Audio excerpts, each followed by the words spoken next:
rencontre autour de la poésie vietnamienne est pour nous très importante. C'est d'abord Doan Cam Thi qui est là que nous le devrons. Ça fait un moment que nous travaillons ensemble et ça a été la découverte que vous avez peut-être déjà faite dans la revue papier et qui va être en tout cas renouvelée à l'instant même, la rencontre avec l'œuvre du grand poète. Alors c'est écrit en français Tran Dan et en fait c'est Chan Zan, c'est ça, je ne dis pas trop mal, et vous, le peintre, et justement, qui est ici, qui a fait l'installation que vous avez pu voir dans l'entrée, et ici sur la scène, et son fils. Il y a là donc une vie créatrice à Paris de poètes, de traducteurs, d'écrivains, de peintres vietnamiens. C'est à nous de les recevoir, c'est à nous de faire attention, c'est à nous non seulement de les publier, de les regarder, de les écouter, mais d'en tirer des conséquences. C'est-à-dire c'est notre vie créatrice même qui doit être affectée par cette vie créatrice profonde, intense, qui existe à Paris aujourd'hui. C'est ça que nous voulons aujourd'hui dans cette rencontre. C'est tout. Je n'ai rien de plus à dire pour l'instant, et on y va. Comment être poète et libre au Vietnam?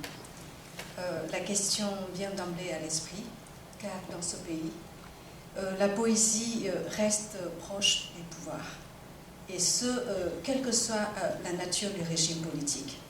Jusqu'au début du XXe siècle, par le biais des concours de recrutement, les lettres étaient l'instrument de promotion sociale par excellence. Nguyễn Trãi au XVe siècle, ou Nguyễn Du au XIXe siècle, pour ne citer que, deux poètes majeurs du Vietnam étaient en effet des hauts fonctionnaires issus de très grandes familles mandarinales. Depuis 1945, date de l'avènement du Vietnam communiste, l'écrivain est d'abord propagandiste au service de l'idéologie, comme en témoigne l'exemple de Ho Chi Minh qui porte une double couronne, la couronne de président de la République démocratique, une couronne de poète révolutionnaire. En contrepartie, de tout temps sont apparues des figures de poètes dissidents, de Cao Ba Quát à Chen Zân, par exemple. Le premier, Cao Ba Quát, est né en 1809 et mandarin du ministère des Rites. Il avait passé 3 ans en prison pour avoir violé des règlements lors de la correction d'un concours. Il sera tué au cours d'une insurrection contre l'empereur. Chen Zân. Quant à Chen Zân, il est né en 1926. C'était un des fondateurs du mouvement Nhân Văn Giai Phẩm, l'humanisme des bonnes œuvres, mouvement contestataire des années 1950. Il sera exclu du Parti communiste, emprisonné 2 fois. Il avait vu la plupart de ses œuvres interdites de son vivant.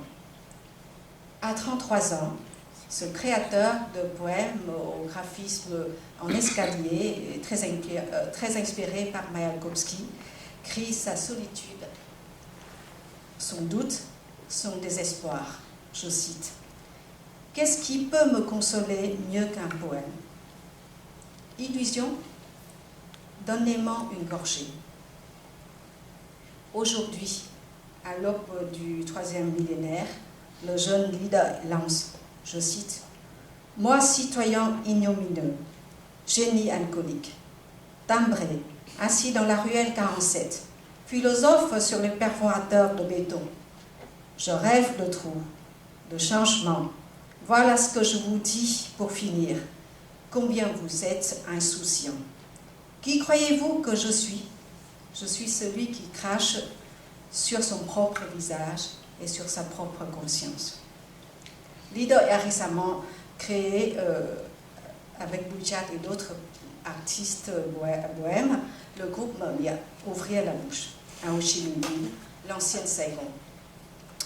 À l'instar de son intitulé emblématique, ce mouvement s'acharne à revendiquer le droit d'ouvrir la bouche contre la censure, le droit de sortir la poésie de la tour d'ivoire pour la faire éclore dans le quotidien, le droit de rendre à la poésie sa forme orale, avec humour et beaucoup d'autodérision, ces poètes qualifient leur travail de poésie nature ou encore de poésie cimetière pour le démarquer de la poésie à la fois esthétisante et bien pensante de l'Union des écrivains, contrôlée encore par le Parti communiste et d'autres cercles littéraires. D'autres poètes ont choisi l'exil pour ne pas renoncer à ouvrir la bouche, comme Do Hiem, alias Dohe, qui vit entre Paris et la Californie. Ou encore comme Chen Changwu, l'artiste Chen Changwu, le fils cadet de Chen Zhen qui vit en France depuis 24 ans. Voilà, Chen Changwu a été formé à l'école des Beaux-Arts de Hanoï et ensuite à l'école des Beaux-Arts de Paris. Et nous sommes très heureux aujourd'hui de le recevoir ici et son œuvre. Voilà. Aujourd'hui, donc, on entendra lire des poèmes de 5 auteurs qui furent ou qui sont des dissidents, des marginaux, des exilés du Vietnam, Chen Zhen, Nguyễn Quốc Chánh, Do Hiem, leader, Bùi Chat. Permettez-moi de remercier ici les revues françaises, en particulier Poésie, Remunette, la revue de ressources, pour avoir publié l'œuvre de poètes vietnamiens. Un très grand merci à Michel Deguy, à Claude Bouchard, à Eddie Cadour et leur équipe pour leur soutien indéfectible. Merci à la Maison de la Poésie, et en particulier à Olivier Chaudenson et son équipe pour cet accueil chaleureux. Merci à vous tous d'être venus. Nous allons commencer par Chen Zhen. Chen Zhen est né en 1926 à Nam Dê, au nord du Vietnam. Il découvre très jeune la poésie française et fonde avec ses amis en 1946 une revue avant-gardiste Dạ Dai, qui veut dire l'enfer. En 1948, par patriotisme, il s'engage dans le maquis du Viet Minh. Il va participer à la bataille de Dien Bien Phu en 1954. Malgré le succès de son roman sur le Dien Bien Phu paru un an après, en 1955, et diverses responsabilités culturelles dans l'armée, son esprit de liberté dans la création fait de lui un suspect, puis un prisonnier du régime de Ho Chi Minh. Il tentera de se suicider. Vous voyez le portrait qu'on a vu tout à l'heure. Est-ce que vous pouvez voir le portrait de Chen Zhen? C'est un portrait très connu, très célèbre, réalisé par le peintre Nguyễn Sam, et ce qu'on appelle le portrait Chen Zhen à la cicatrice, parce que Chen Zhen a essayé de se suicider. Il a été jeté dans un puits et il a essayé de se couper la gorge avec une lame de rasoir. Libéré en 1956, il rejoint les grands contestataires, dont le philosophe Chen De Cao, ex-collaborateur au temps moderne de Jean-Paul Sartre. C'est celui que nous appelons 30 Duc Tao. Voilà. Tout le monde a dit 30 Duc Tao. Voilà. En 1958, ce mouvement est étouffé. Les artistes et les intellectuels sont envoyés en rééducation. Chen Zhen a écrit jusqu'à sa mort en 1997, sans presque rien publier. Ses très nombreux carnets, qu'il appelait carnets poussières, découverts après sa mort, révèlent une œuvre audacieuse sur tous les plans. Vous verrez aussi ici des différents dessins de Chen Zhen. Voilà. Donc Chen Changwu, son fils, et Eddie Cadour vont lire un extrait de son journal intime et un de ses poèmes, Déclaration d'un détenu. Journal 1954. Une question qui mériterait réflexion. Les principes de la transition, de la vie au combat, à la vie en temps de paix. D'hier à aujourd'hui, nous sommes résolument passés du mot guerre au mot paix. Ces heures ont une valeur particulière. C'est seulement peu à peu que nous prenons conscience de leur valeur. Le destin, le rôle de millions de personnes ont changé du tout au tout, mais ces changements sont lents, semblables à la brise. La tempête que j'attendais n'a pas encore éclaté. Qu'ai-je vu? Durant les derniers jours de la guerre, les premiers jours de la paix, j'ai beaucoup réfléchi à mon travail, à ma vie. Je me suis demandé ce que j'avais réussi à faire pendant la guerre. Il était trop difficile de répondre à une telle question. Qu'avais-je perdu? Qu'avais-je gagné? Pourquoi sentais-je que ces acquis étaient aussi cuisants? Ces acquis, lorsque j'y pense, s'accompagnaient de soucis, de silence, de choses difficiles à exprimer, pour ne pas dire de perte, de peine, de douleur et de soupir. De mon poème le plus récent, certains disaient qu'il était pessimiste, d'autres disaient qu'il exprimait une trop forte révolte. Ces vers sont-ils à compter parmi ces acquis? Jadis, j'étais un type détaché, sans doctrine. Je m'en foutiste. Pendant la guerre, bien des fois, j'ai appris à ne plus être un homme détaché, à ne plus être je m'en foutiste.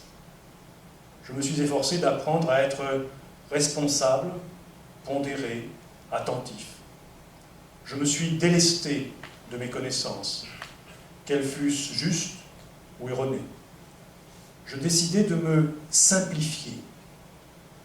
J'ai dit non au passé et dit oui à tout ce que les autres me disaient. Bien souvent, je devenais une véritable machine et j'étais alors incapable de créer. J'étais face à une contradiction que je ne parvenais pas à surmonter. Mon instinct exigeait une autre poésie, en opposition aux critères de mon entourage, de mes supérieurs et de mes amis. Je parle beaucoup de la poésie, parce que pour moi, c'est une question de vie et de mort, de rêve et d'aspiration, de doctrine et d'idéal, d'existence et d'art. La poésie a la signification que je donne au mot révolution, lutte, vie, classe. C'est pourquoi ma poésie, d'une manière ou d'une autre, qu'elle soit achevée ou inachevée, qu'elle soit bonne ou mauvaise, est la réponse aux questions suivantes. Qu'avais-je fait pendant la guerre? Qu'avais-je gagné? Qu'avais-je perdu? Auparavant, quelle était ma conception de la poésie? J'aspirais alors à une poésie analogue à un cauchemar, où on était en proie à la colère, à la démence, à la fureur, où on menait une vie désordonnée, à la fois au nord et au sud. On faisait preuve de détachement, on se laissait mouvoir par une forme d'idéalisme dialectique, d'image poétique incandescente.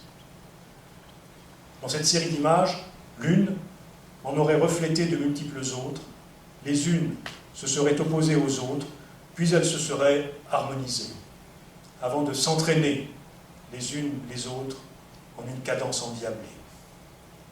Précisément, une vie chaotique, mais un chaos qui aurait recélé sa propre harmonie, un air de danse macabre qui aurait eu sa propre divinité, un désordre qui aurait eu son propre ordre, et cette harmonie, cette divinité, cet ordre aurait obéi à un seul critère, mon propre désir.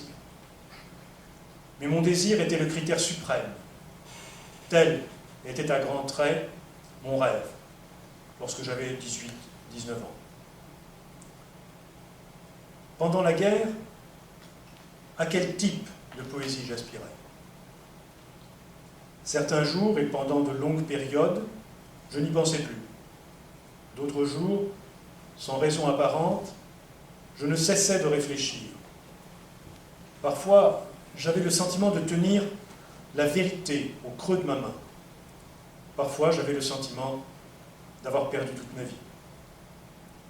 Parfois, j'aspirais à une poésie facile, parfois à une poésie sans rime, parfois à une poésie semblable à une perle, parfois à une poésie narrative, parfois à une poésie accidentée, parfois à une poésie douce qui aurait eu la vigueur de muscles rouges, parfois une poésie à la signification limpide, parfois une poésie à la fois limpide et aux significations multiples, 100, 1000, parfois une poésie au plus près de la ligne politique, parfois une poésie assez semblable à un fantassin, fraîche mais douce, brave mais vive, réaliste, parfois une poésie assez semblable à un discours de cadre, éclairante, pressante, doctrinaire. Mes souhaits étaient multiples. Je voulais écrire quelques textes qui resteraient des fragments dont je serais le seul lecteur. J'ai relu ces vers. Je parlais des espoirs qu'avait suscité le communisme, de mes conceptions de l'idéal, de l'homme, de la poésie. Je parlais de mes problèmes intimes, peines et souffrances. Aucun vers n'était en métrique 6/8. Le rythme des poèmes était semblable à la pierre. Il déchirait le tympan. Souvent, je pensais que c'était ainsi que je préparais une tempête. C'était ce que j'ai gagné et perdu pendant la guerre. Tout cela n'a pas abouti à quelque chose de concret. Je veux dire avec certitude que ma poésie était inaboutie. C'est-à-dire que ma conception n'était pas mûre. Mon idéal n'avait pas encore pénétré mon sang, ne s'était pas encore transformé en cellule vitale. Ma poésie était inaboutie, c'est-à-dire que mon être restait inachevé, que ma vie n'avait pas trouvé de sens. La guerre ne m'avait pas appris que l'accessoire, la vérité dans sa forme partielle, ses détails. La guerre ne m'avait pas encore transformé en un être de chair et de sang. Je n'avais pas encore vu la réalité la plus grandiose de la vie. C'est pourquoi il n'y a rien de surprenant à ce que durant les premiers jours de la paix, j'étais très triste en pensant à mes années de guerre. J'avais des remords, des regrets, des idées hasardeuses. Maintenant, à quel type de poésie est-ce que j'aspire? Mes réflexions s'enchaînent, même si souvent elles donnent l'impression de se contredire, de s'exclure. Je veux alors un type de poésie qui soit capable de surmonter toutes mes contradictions, entre moi et les autres, et avec moi-même. Je veux pour un même texte de multiples interprétations, l'ambiguïté, alors que les autres veulent la cohérence, la clarté. Ainsi, je veux un type de poésie à l'interprétation univoque et aux significations multiples.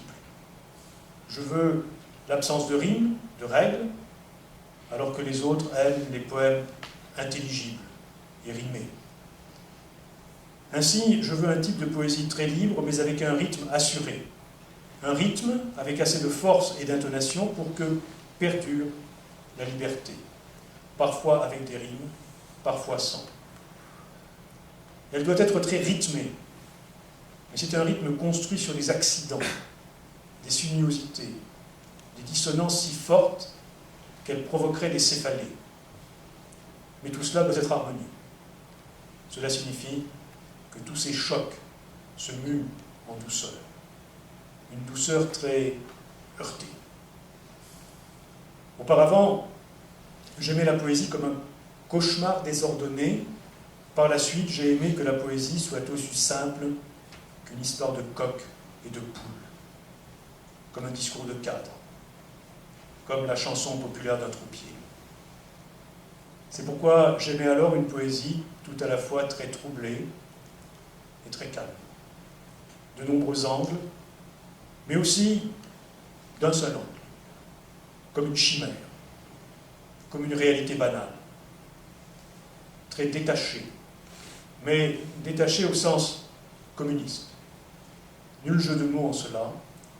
J'étais persuadé que le communiste était un être vivant, dépourvu de chaînes, de préjugés, un être parfois caché, parfois apparent, aujourd'hui invisible, demain visible, à la fois positif et négatif. J'aimais que la poésie soit empreinte de tristesse et d'humiliation, de réflexion et de perspicacité, de souffrance et de douleur, de drame, de sang et de sueur. Une poésie imbibée de larmes. Les gouttes d'encre étaient des gouttes de sang, des gouttes de sueur. Les accents de la poésie étaient contraignants, contradictoires, colériques, ironiques, fiers, orgueilleux, haineux, curieux. Les autres voulaient que la poésie soit enthousiaste, resplendissante, sereine. Je voulais une poésie comme expression de l'enthousiasme des larmes, de la sueur et du sang, comme emblématique de l'enthousiasme de la poussière, du sable, de la poudre, des cadavres, des crématoriums, des incendies, des explosions de bombes ou de balles, comme marque de l'enthousiasme des déceptions, de la ruine, des séparations, des dislocations et des échecs. Je voulais une décoction sucrée qui rassemblerait les substances les plus amères et les plus piquantes de la terre. J'aimais la poésie cérébrale. Les autres préféraient la poésie sentimentale. C'est pourquoi je voulais alors une poésie qui résonne au moyen de sentiments. Et inversement, ces sentiments devaient résonner avec une profondeur intense. J'aimais la poésie d'actualité, au plus près des palpitations et inquiétudes de mon parti, de mon peuple, des millions de cœurs de la masse et de l'armée, des combattants et des cadres, des dirigeants et du peuple, mais j'aimais aussi la poésie déconnectée de l'actualité. Une poésie qui aurait embrassé le pays et l'espace. Une poésie qui aurait transcendé les siècles. Une poésie qui aurait même englobé la dialectique immense des choses. Je voulais donc maintenant une poésie qui parlerait des problèmes politiques d'une manière absolument pas politique. Inversement, elle parlerait des choses non politiques d'une manière très politique. Elle comprendrait des slogans qui ne seraient pas affichés dans les rues, et j'en voulais un grand nombre, un très grand nombre. Slogans où j'acclamais la vie, une vie redoublant de vigueur. Inversement, cette poésie transcrirait dans leur intégralité des slogans affichés dans les rues, à l'entrée des villages, mais dans son essence, j'aurais injecté le sang, vermeil, écarlate, des 20 ou 19 ans. Je parlerai encore beaucoup de la poésie, sans hâte, car je viens tout juste d'entrer dans ma 28e année. C'est ce que la guerre m'a apporté, mais ces acquis sont fragiles en apparence, comme si j'avais été vaincu. C'est précisément là que résidait ma force, cette impression de défaite. Au contraire, démontrait que j'avais remporté une victoire éclatante. Pendant la guerre, j'avais tout perdu, j'avais lâché les mains pour tout perdre. Et j'avais fait face à des imprévus, des gens avaient fourré leurs mains dans mes poches, des ennemis m'avaient tout volé, mais la guerre m'avait apporté ceci: je suis en quête d'une poésie. Je vais lire un petit morceau extrait d'un roman poème de Johnson intitulé Porte de la Cité, écrit en 1959. Khai tủ, kỷ niệm, đưa tôi về chốn cũ. Đừng ngại mây che từng cây số buồn rầu. Đừng ngại mở trong lòng vài khung cửa nhớ thương. Tôi đã sống, đã lỡ lầm chẳng nhỏ. Trong đời tôi đã có thơ ngây. Tôi đã có đôi ngày nhỏ dại. Hãy châm man mát các dãng đèn từ ký ức vùi sâu. Đây có phải bụi cửa trường, một cố nhau chôn chặt lòng phố mẹ. Đây có phải đường hàng song xanh lấm tấm sao chiều. Một chút sương lên vừa đủ lạnh. Thôi thế là đành, tôi chẳng có ai yêu. Déclaration d'un détenu. Souvenirs, transportez-moi dans mes anciens lieux. Ne craignez pas les nuages sur votre mélancolique chemin. Ne craignez pas que je vous ouvre mes sombres fenêtres. Ma vie est une suite de funestes erreurs après des années d'enfance ingénue et des moments de jeunesse étourdie. Allumez ici et là les réverbères de mon passé enfoui. Où est la poussière de la porte nord? Mon placenta reste enseveli dans la rue natale. Où est le passage des rotins d'un après-midi ponctué d'étoiles bleues? Sous la brume surgissent les frimas. Me voilà sans amour. 16 ans. La nuit fatiguée. Les étoiles perçaient le toit de mon cachot. Le jour se succédaient les heures jaunâtres. 17. Avec rage, je courais vers le carrefour des 7 chemins. Je me plantais là tel un pavillon de garde. 18. Je mordais ces jours de pluie. Dans cette gare fangeuse, j'attendais. De l'ombre nocturne, j'essuyais le chagrin de mes yeux. Sur les trottoirs, je broyais les dalles avec mes dents. 19. Malheur. Plus de travail sur la planète. À chaque coup de vent, je me cabrais. Amour, enchaîne ce fou. Empêche-le de sauter de ses 10 étages. Empêche-le de dévorer la rue. Au passé. Vivre. Ce métier de tout être humain, je peinais pourtant à le faire. Je vagabondais, j'ignorais ma faute. Qui partagerait avec moi ma veste déchirée? Qui poserait sa main sur mon front malade? Là, j'errais sur la planète avec mon cœur comme unique bagage. Oh, ami, je ne survivrai pas sans la poésie. Souvenirs, transportez-moi dans ma rue natale. Laissez-moi visiter là-bas les sépultures, dans la douleur des entrailles maternelles, dans l'innocence de mes erreurs. Oui, je suis mon propre censeur et celui de ma sombre époque. Couverte de rosée, ma barque, entre le clapotis des vagues, vacille. Souvenirs, partez avec moi. Là-bas, j'aperçois ma cité natale. Une brume matinale voile ses réverbères tardifs. Ô bison, ô poésie, où est votre premier chant nocturne? Nguyễn Quốc Chánh est né en 1958. Il vit à Saigon et c'est un des inspirateurs du mouvement Ouvrez la bouche.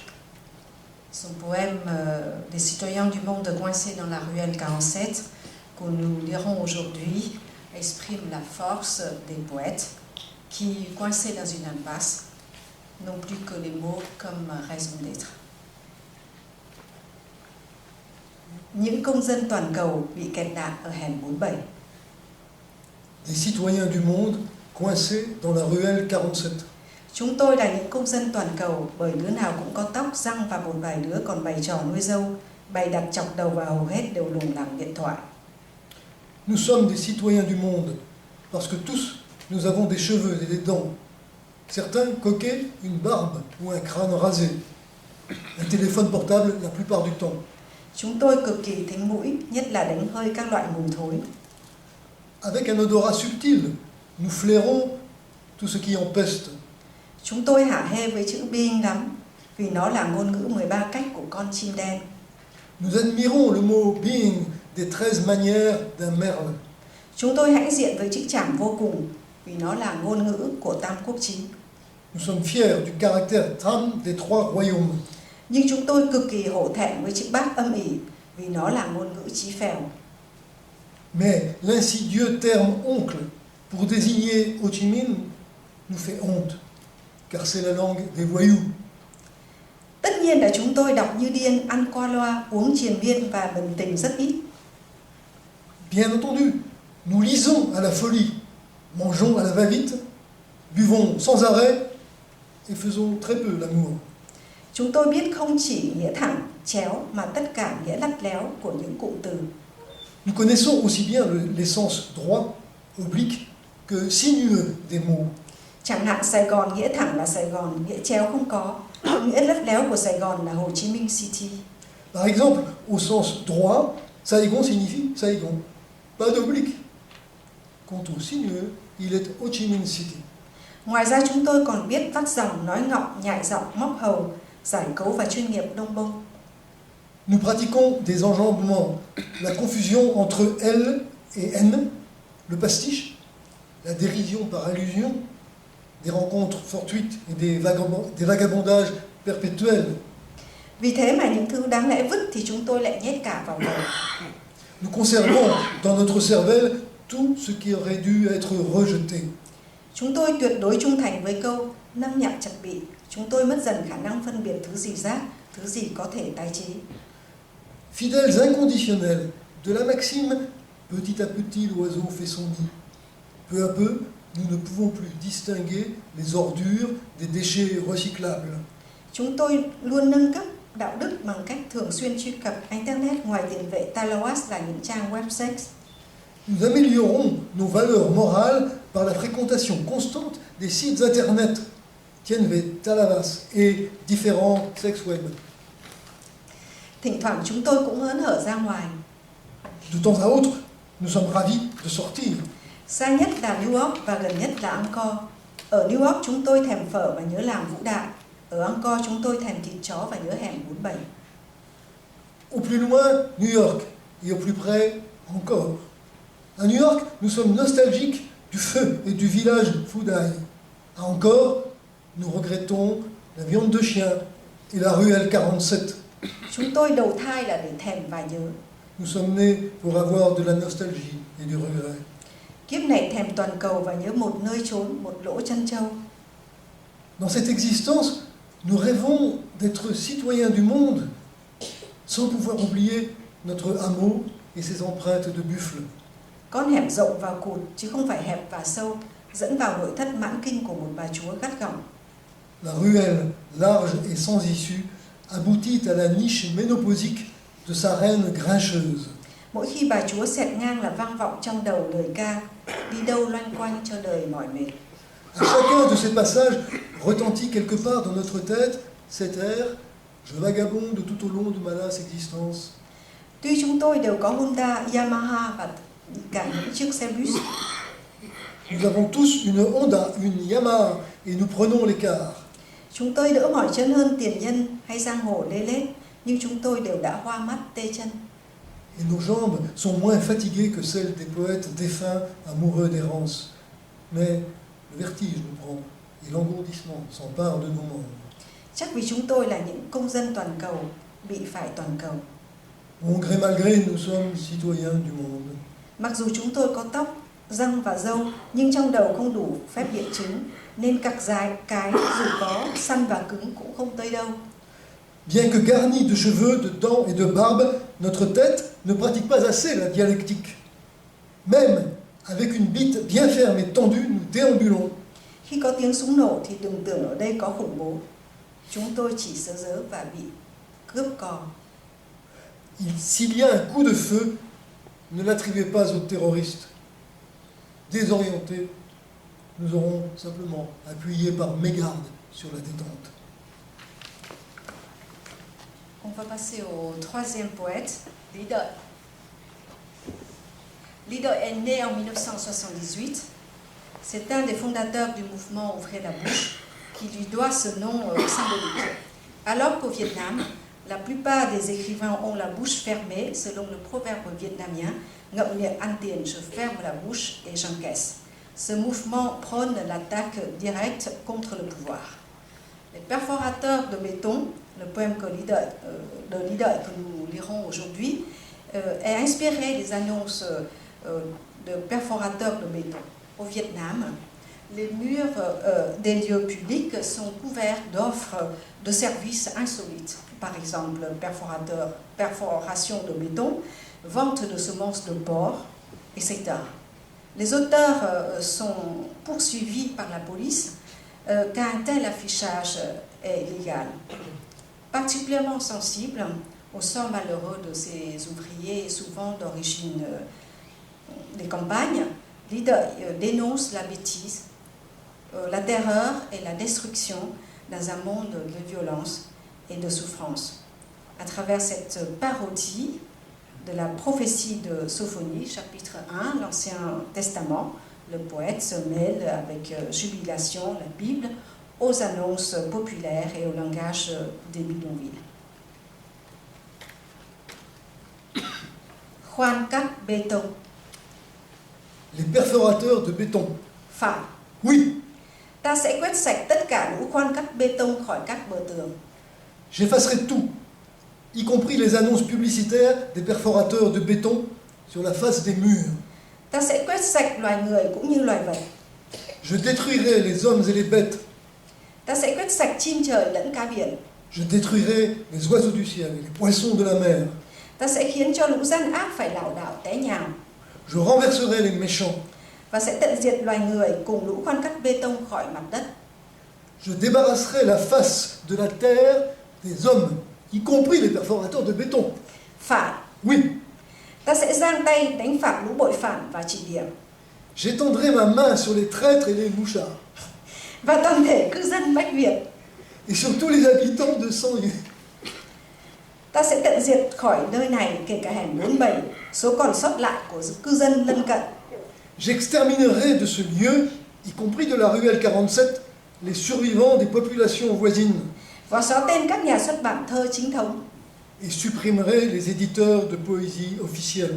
Ta sẽ tận diệt những kẻ leo lên mái nhà mà cầu cứu chi viện. J'exterminerai ceux qui se prosternent sur les toits devant l'armée des cieux. Ta sẽ tận diệt những kẻ chui xuống đất mà tìm mả đèn. J'exterminerai ceux qui se cachent dans la terre pour creuser leur tombe. Hãy lặng thinh trước ta, đợi lý kẻ khoan cắt bê tông. Silence, devant moi, Doily, un perforateur de béton. Và hãy nhớ ta sẽ cầm đèn lùng sục khắp Bách Việt. Je fouillerai, souvenez-vous, les Sang-Yu avec des lampes. Ta sẽ trừng phạt bọn đàn ông. Je châtierai les hommes. Ta sẽ miệt thị bọn đàn bà. Je mépriserai les femmes. Và đàn áp bọn đồng tính. J'écraserai les homosexuels, Những kẻ điềm nhiên như rượu trên lớp cạn. ceux qui reposent sur leur lit, Bởi chúng tự nhủ rằng đời lý không ban phúc, nên cũng không giáng họa. ceux qui disent dans leur cœur, Doily ne fait ni bien ni mal. Chúng đã lầm tại một xứ sở toàn trị. Ils ont tort. Sous un régime totalitaire, Tài sản của chúng sẽ bị cướp phá. leurs biens seront livrés au pillage Nhà cửa sẽ bị tan hoang. et leurs maisons seront dévastées. Chúng xây nhà nhưng không được ở. Ils auront bâti des maisons qu'ils n'habiteront plus. Chúng trồng nho, lúa cũng thế, nhưng chẳng được uống rượu. Ils auront planté des vignes ou du riz, c'est pareil, dont ils ne boiront plus le vin. Đã gần rồi ngày của đợi lý. Le grand jour de Doily est proche, Ngày vọng lên những tiếng kêu thảm thiết. un jour qui fait entendre des cris amers. Ngày thịnh nộ. C'est un jour de fureur, Ngày khốn quẫn. un jour de détresse, Ngày gian truân. un jour d'angoisse, Ngày hủy diệt tàn phá. un jour de ravage et de destruction, Ngày tối tăm mịt mù. un jour de ténèbres et d'obscurité, Ngày âm u ảm đạm. un jour de nuées et de brouillard, Ngày của thiêu dụi. un jour d'incendie. Này hỡi đám dân vô liêm sỉ, hãy tập hợp lại. Oh, vous tous, hommes sans scrupules, unissez-vous. Trước khi các ngươi bị phân tán, Unissez-vous avant d'être dispersés, như vỏ trấu bị gió thổi bay trong một ngày. comme des balles de paddy par le vent, Và nhìn lên những số phone giao vặt khoan cắt bê tông. et regardez les numéros de téléphone sur les annonces des perforateurs de béton, Trên các bức tường đang vây hãm các người. sur les murs qui vous enferment. Dù động đất, dù ta kẻ hủy diệt tất cả cũng không phá bỏ được. Que ni les tremblements de terre, ni moi, celui qui détruira tout, ne pourrons enlever. Nguồn Sophonie. Sophonie. On va présenter le quatrième poète, Bouchat. Donc Bouchat est né en 1879. Il a fondé avec Ida et d'autres poètes le mouvement Ouvrez la bouche. En 2011, à Buenos Aires, l'Union internationale des éditeurs a décerné le prix Liberté de publier à Bouchat et à sa maison d'édition. C'est une maison d'édition clandestine, hein, parce qu'au Vietnam, toutes les maisons d'édition dépendent encore de l'État et du Parti communiste. Donc cette maison d'édition s'appelle toujours de manière ironique Giấy vụn, qui signifie en vietnamien papier usagé. Ce prix a été décerné à Bouchat et à cette maison pour leur combat contre la censure. En recevant son prix, Bouchat a déclaré que les livres avaient le pouvoir de rendre le monde libre. Mais à son arrivée à l'aéroport de Saigon après avoir reçu son prix, il a été arrêté par la police vietnamienne. Nous lirons aujourd'hui son poème Thói, coutume. Thói. Coutume. Các ông cho chúng tôi được biết sự thật nhé. Messieurs, laissez-nous connaître la vérité. Các ông cho chúng tôi được ngủ với vợ chồng chúng tôi nhé. Messieurs, laissez-nous dormir avec nos conjoints. Các ông cho chúng tôi được thở nhé. Messieurs, laissez-nous respirer. Các ông cho chúng tôi được bình đẳng trước pháp luật nhé. Messieurs, laissez-nous être égaux devant la loi. Các ông cho chúng tôi được suy nghĩ khác với các ông nhé. Messieurs, laissez-nous penser différemment de vous. Các ông cho chúng tôi được chống tham nhũng nhé. Messieurs, laissez-nous lutter contre la corruption. Các ông cho chúng tôi được tự do ngôn luận nhé. Messieurs, laissez-nous la liberté d'expression. Các ông cho chúng tôi được lập hội vỉa hè nhé. Messieurs, laissez-nous nous rassembler sur le trottoir. Các ông cho chúng tôi được viết bài thơ này nhé. Messieurs, laissez-nous écrire ce poème. Các ông cho chúng tôi được ghét các ông chống đối các ông nhé. Messieurs, laissez-nous vous détester et protester contre vous. Các ông cho chúng tôi được tự do biểu tình nhé. Messieurs, laissez-nous manifester dans la rue. Các ông cho chúng tôi được bầu cử tự do nhé. Messieurs, laissez-nous voter librement. Các ông cho chúng tôi được bảo vệ tổ quốc nhé. Messieurs, laissez-nous défendre notre patrie. Các ông cho chúng tôi được học ngoại ngữ nhé. Messieurs, laissez-nous apprendre des langues étrangères. Các ông cho chúng tôi được phản đối Trung Quốc chiếm Hoàng Sa, Trường Sa nhé. Messieurs, laissez-nous protester contre l'occupation chinoise de nos archipels Spratels et Paracels. Các ông cho chúng tôi được giỏi hơn các ông nhé. Messieurs, laissez-nous être plus intelligents que vous. Các ông cho chúng tôi được đi nhà thờ, nhà chùa nhé. Messieurs, laissez-nous aller dans nos temples et nos églises. Các ông cho chúng tôi được đọc bản tuyên ngôn nhân quyền nhé. Messieurs, laissez-nous lire la Déclaration universelle des droits de l'homme. Các ông cho chúng tôi được sở hữu mảnh đất tổ tiên của chúng tôi nhé. Messieurs, laissez-nous posséder la terre de nos ancêtres. Các ông cho chúng tôi được tố cáo các ông nhé. Messieurs, laissez-nous vous dénoncer. Các ông cho chúng tôi được làm người Việt Nam nhé. Messieurs, laissez-nous être vietnamiens. Các ông cho chúng tôi được không theo các ông nhé. Messieurs, laissez-nous ne pas vous suivre. Các ông cho chúng tôi được sống riêng tư không bị dòm ngó nhé. Messieurs, laissez-nous vivre sans être regardés. Các ông cho chúng tôi được đá đít các ông nhé. Messieurs, laissez-nous vous botter les fesses. Các ông cho chúng tôi được yêu nước nhé. Messieurs, laissez-nous aimer notre pays. Các ông cho chúng tôi được ước gì chúng tôi chẳng ước điều gì nhé. Messieurs, laissez-nous souhaiter que nous n'ayons rien à souhaiter. Các ông cho chúng tôi được mưu cầu hạnh phúc và mưu cầu không hạnh phúc nhé. Messieurs, laissez-nous rêver de notre bonheur et de notre malheur. Các ông cho chúng tôi được đi bằng đôi chân của chúng tôi nhé. Messieurs, laissez-nous marcher avec nos propres jambes. Các ông cho chúng tôi được xuất bản bài thơ này sau khi viết xong nhé. Messieurs, laissez-nous publier ce poème après l'avoir écrit. Các ông cho chúng tôi được chở các ông đến bắt nhé. Messieurs, laissez-nous attendre que vous veniez nous arrêter. Các ông cho chúng tôi được từ chối các ông nhé. Messieurs, laissez-nous vous refuser. Các ông cho chúng tôi được ước gì chúng tôi chẳng ước điều gì nhé. Messieurs, laissez-nous souhaiter que nous n'ayons rien à souhaiter. Các ông cho chúng tôi được mưu cầu hạnh phúc và mưu cầu không hạnh phúc nhé. Messieurs, laissez-nous rêver de notre bonheur et de notre malheur. Xin các ông các bà đừng xin chúng tôi nữa. Mesdames, Messieurs, arrêtez de nous demander ceci ou cela. Alias Dokash, qui vit entre Paris et Los Angeles. Il est poète, romancier, essayiste et il compte parmi les écrivains les plus novateurs de la littérature vietnamienne actuelle, comme Ngao Dinh Chi, un autre écrivain de l'exil. Do Khiem croit que la nationalité de l'écrivain, c'est la littérature. Nous présentons aujourd'hui un de ses poèmes photos qu'il écrit directement en français, intitulé Spleen à l'hôtel, autoportrait. Spleen à l'hôtel, autoportrait est un clin d'œil, un déclic, devrais-je dire, au verbe qui règne toujours en maître du côté du Vietnam. Là-bas, pour gouverner, ou du moins pour manager le peuple, il fallait être poète. Le maniement de la rime allait de pair avec celui de la canne, l'exercice de la poésie préparait à celui du pouvoir, le légitimisait dans sa pratique, apanage et signe mandarinal de distinction. Un clin d'œil est une irrévérence, ce n'est pas une rébellion.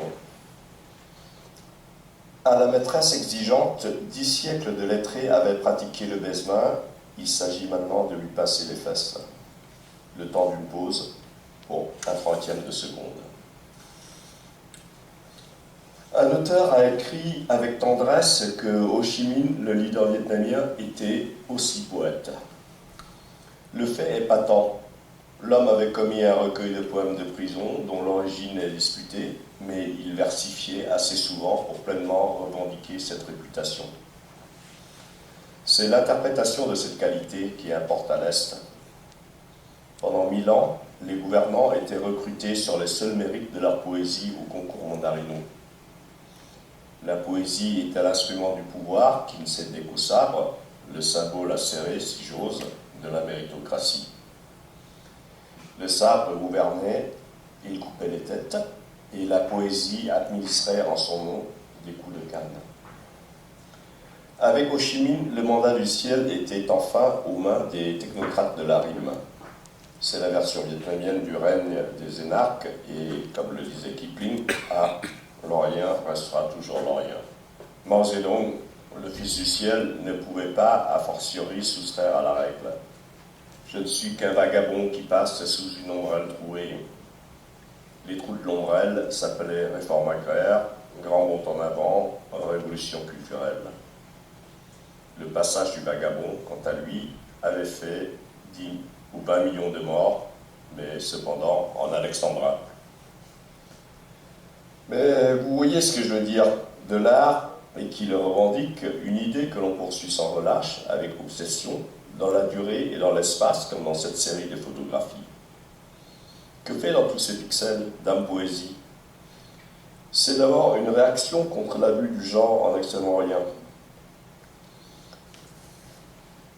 Et c'est ainsi que 11 siècles de poésie temps nous regardent encore du haut de ces infranchissables sommets, ou infranchissables sonnets, aussi peu à changer. Ces jours-ci, si l'on surprend postmoderne, dans votre locution dans le jardin du café Aulat à Hanoï, vous avez immédiatement droit à un tatouage minimaliste à la naissance des fesses, ou sur la fesse même, si vous avez de la chance. La poésie au Vietnam, je ne parle pas de la poésie en général. En poésie au Vietnam, l'on ne plaisante toujours pas. Les poètes se conduisent comme si, contraints de confiance en poche, ils n'ont qu'à aller chez Darty pour prononcer post LCD à haute définition et le téléviseur est à eux. J'exagère. Les moins prétentieux se contentent de dire peut-être oreillette Bluetooth pour téléphone portable. Alors, un autoportrait de pied dans une chambre d'hôtel, même si c'était au milieu du Pacifique. Un moment d'ennui devant une terrasse, même si c'était à 3000 km du centre Carrefour de Papette, à Tahiti. Je ne parle pas de la terrasse de la closerie. Et tout aussi anonyme. C'est bien l'anonymat. Si un individu fait de l'art, 10 individus font un courant, 100 font un mouvement, et 1 million d'individus font tout simplement l'histoire. La goutte peut faire déborder le vase. Elle ne fait pas l'océan, même si les gouttes sont identiques, mais pas autant que cela. Il y a des gouttes plus identiques que d'autres, mais tel n'est pas notre projet ni notre souci. Notre souci est aujourd'hui la poésie, me semble-t-il, et où est-elle passée? Entre le moment où l'on s'embêtait, qu'est-ce que je peux faire dans cette chambre avant la douche ou après, et le moment du déclic de l'obturateur, là, je remonte ma culotte et là, je la baisse. Là, je m'en débarrasse d'un geste là, mais élégant sur le lit ou le plancher. La poésie est passée. Ce n'est pas grand-chose. Et je suis le premier à en convenir.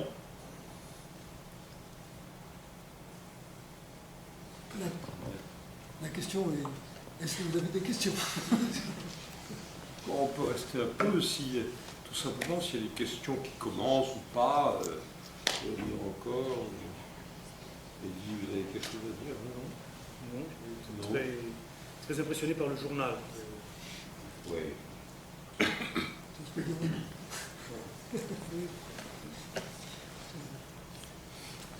Bon, on a publié dans Poésie d'autres textes. Ah oui, pardon.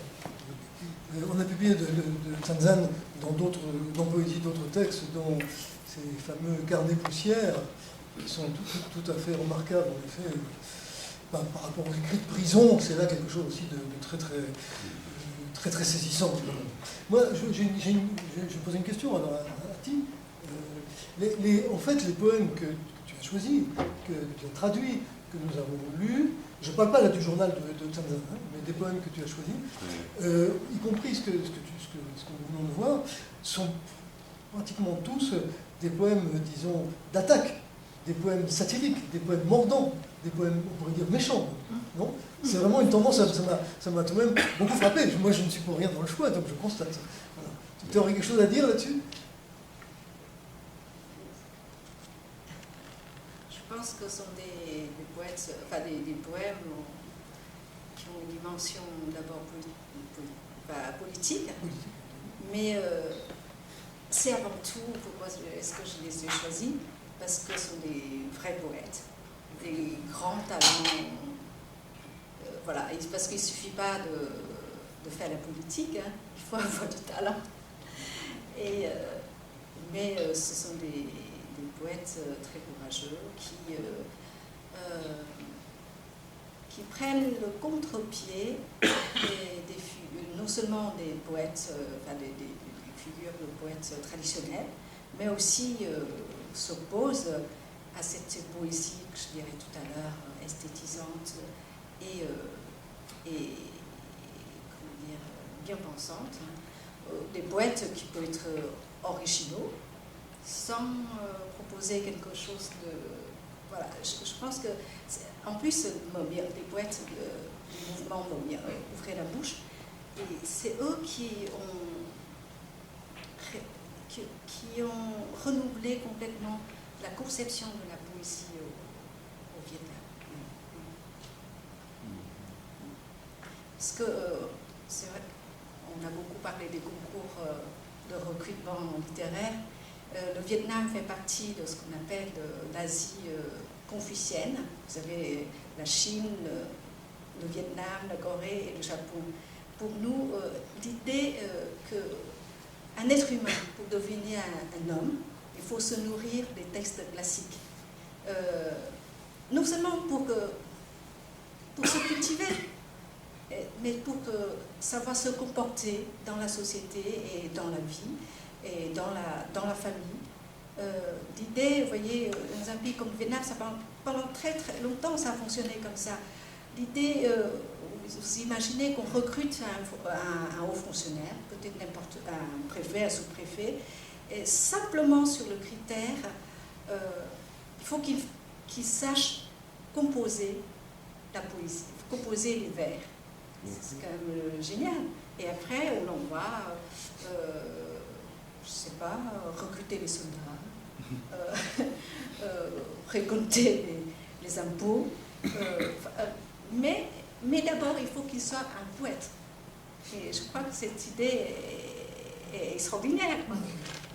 Voilà. Oui, pour nous occidentaux, c'est en effet extraordinaire. Mais oui, je crois qu'il y a dit quelque chose. Non, on se retrouve un peu dans une tradition. Je pensais par moments, en entendant certaines des attaques comme ça, je pensais à Victor Hugo, à Châtiment, avec une alacrité dans le coup qu'on assène. Mais je tiens le fer rouge et vois ta chair brûler. Mais Hugo, c'était en même temps les contemplations, pratiquement dans les mêmes années. Il rédige des poèmes de deux ordres, des châtiments d'un côté, des contemplations de l'autre. Est-ce qu'il y a chez ces poètes un peu cette ambivalence? Est-ce qu'il y a dans cette génération aussi des contemplations, les mêmes auteurs? Je pense que je vois surtout chez Chenzen, le premier poète, sans doute parce qu'il a vécu, mais les autres sont trop jeunes pour qu'on puisse avoir une idée globale en fait, de leur œuvre. Mais Chenzen, c'est vrai que chez lui, on voit tout. D'ailleurs, l'extrait du journal que vous avez lu, il y a un monde à l'intérieur. Voilà, il cherchait en fait la signification de la poésie. Qu'est-ce que c'était la poésie pour lui? Et à chaque moment, il avait une conception différente. Et ça évolue en fait. Je pensais aussi à un autre nom qui a circulé à un moment donné, très brièvement, Tranduk Tao. Oui. Parce que son marxisme et phénoménologie, qui lui a valu beaucoup d'ennuis, avait aussi beaucoup compté en Europe, dans les années 60, au début des années 60. Et pour évoquer un souvenir personnel, je me souviens de ma surprise quand on m'a présenté dans les années 90 à l'école normale supérieure à Saint-Cloud, M. Tranduk Tao, dont on avait pu obtenir qu'il soit libéré, qu'il puisse venir en France. C'était un vieux monsieur qui n'avait pas beaucoup de ressources. Et l'école normale supérieure de Fontenay-Saint-Cloud avait trouvé, disons, une solution institutionnelle qui avait permis de l'intégrer à l'enseignement de la philosophie à l'école et en même temps de continuer à parler et à agir comme il aimait. D'accord. Je pense que dans la salle, il y aura quelqu'un qui nous parlera très bien de Tranduk Tao. C'est Michel Espagne qui a organisé récemment un colloque sur Tranduk Tao à l'école normale supérieure. Et Michel Espagne vient de publier un recueil des articles autour de Tranduk Tao et une partie de son œuvre. Michel, est-ce que vous voulez ajouter quelque chose? Alors oui, je ne peux qu'abonder dans le sens de ce qui vient d'être dit au sujet de l'importance de Tranduk Tao comme pont et passerelle d'une certaine manière entre la culture vietnamienne et la culture française, puisqu'il a été dans les années 50, au tout début des années 50, à Paris, une figure à laquelle se sont identifiées des générations de philosophes français. Il a inspiré évidemment Althusser, mais aussi Derrida et d'autres. Et puis ensuite, il y a eu le départ au Vietnam et la participation à la vie culturelle vietnamienne dont Doan Cam Thi a bien fait état. Et donc je pense que c'est effectivement tout à fait important de voir cette figure en arrière-plan de cette réflexion sur la poésie vietnamienne engagée et critique.